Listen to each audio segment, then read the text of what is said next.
There once was a small boy named Cass. He didn't know his mom or his dad. He had a lot of older siblings, but they were almost all grown up, so he lived with his Uncle Zach and his big brother Gabe. Living with Uncle Zach wasn't easy. He treated Cass like he was in the army, not a kid at home. Whenever Cass did anything wrong, his uncle would get angry very quickly. Sometimes he hit Cass, sometimes he yelled at or insulted him, and often he did both at the same time. When Cass's big brother Gabe was home, he tried to help Cass keep their uncle happy. However, Gabe hated Uncle Zach so much that he was almost always out of the house. And as a result, Cass spent all of his time trying to do difficult things without anyone to help him. He often made mistakes and worked slowly, and instead of trying to help him, Uncle Zach would yell at him and tell him he was useless. Cass knew there were rules and he wanted to follow them, but he just couldn't.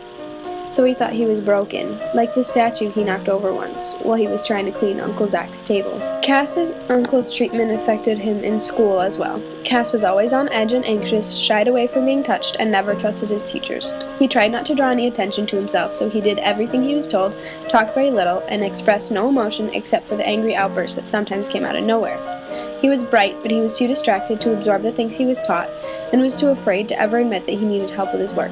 He was terrified of doing badly, so he hated trying things he didn't know how to do, and as a result, he fell behind his classmates. Cass didn't connect well with other kids either. He was one of the smallest kids in his class, rarely spoke, and was behind academically, which made him an easy target for bullies. All of this only made his anxiety and low self-esteem worse, but he was very careful to hide it. A few of his elementary school teachers were concerned about his home situation, but Cass knew he would get in trouble with Uncle Zach if he said anything, so he always said his uncle was strict, but Cass was happy. Uncle Zach continued to abuse Cass and Gabe. He got meaner every year. Cass still struggled with the abuse, his anxiety, bullying, and his schoolwork. But when Gabe left while Cass was in middle school, he began to really fall apart. Without his brother to connect to and get advice from, he felt completely alone in everything. Cass began to self-harm as a way to punish himself for being miserable. As well, he started to experiment with drugs, liking how numb they made him feel. As he sank further into his unhealthy coping mechanisms, Cass began to get in trouble. He was glazed over and apathetic all the time, except when he was angry. At school, he went from following rules to ignoring his classwork and directly disobeying teachers. It made Uncle Zach angry, of course, but his words and fists didn't do anything but put Cass deeper into his habits. By high school, he was barely passing his classes and was a fixture in the principal's office. He even got caught stealing once or twice, and he told no one about Uncle Zach. All of the adults he knew gave up on him. Cass gave up on himself. But in his sophomore year, a school guidance counselor named Anna started to notice some signs in Cass. She didn't push him, she just asked if he was okay and made sure he knew she was there if he wanted to talk. Eventually, he trusted her enough to tell her about Uncle Zach and the way he treated Cass. In return, Anna told Cass that her own parents had abused her for most of her childhood.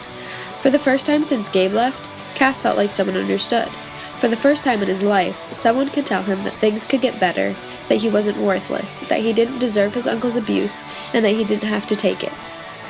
Cass didn't know if he believed any of that, but he did take Anna up on the offer of getting away from his uncle. And with the help of Anna and the police, Cass moved out of his uncle's house and into a foster home.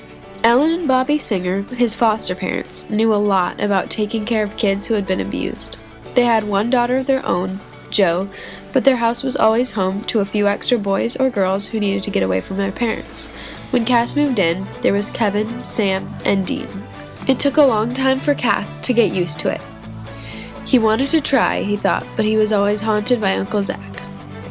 He made more of an effort in school, but he had a lot of catching up to do, and every time he got a bad grade, he heard his uncle telling him he was stupid. He left behind his self-harm and drug habits, but he still had bad days, and every time he relapsed, he heard Uncle Zach telling him he was weak. He talked to Anna, the therapist she recommended him to, and he learned how to heal from his emotional scars, but every time he snapped and got angry at Bobby or Ellen or the boys, or worst of all Joe, he heard his uncle telling him he was born evil. But his new family was patient. They supported him, defended him, and told him when he was being a jerk. They made sure he knew they were on his side and didn't try to fix him all at once, and above all, they showed love to him and each other even when they were angry. He had never seen a healthy family before. Little by little, they coaxed him out of his shell. After a while, he didn't feel ashamed telling them when he was upset about something, didn't jump when someone tried to hug him, didn't have so many outbursts. Cass's grades started to crawl up, and he made a few friends at school. He felt comfortable around little Joe and stopped being afraid that he would hurt her. By the time he graduated high school, he felt like a different person.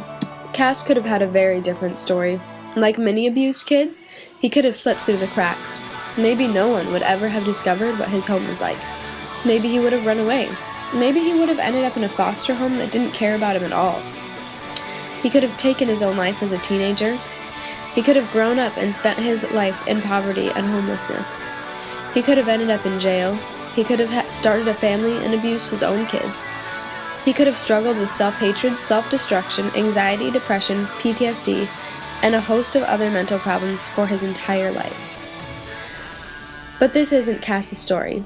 He may have suffered because of his uncle, but he learned how to leave that behind. Cass did not slip through the cracks, and thanks to the home and loving family he found, Cass is going to get married and even adopt a kid named Gabe. Cass is going to be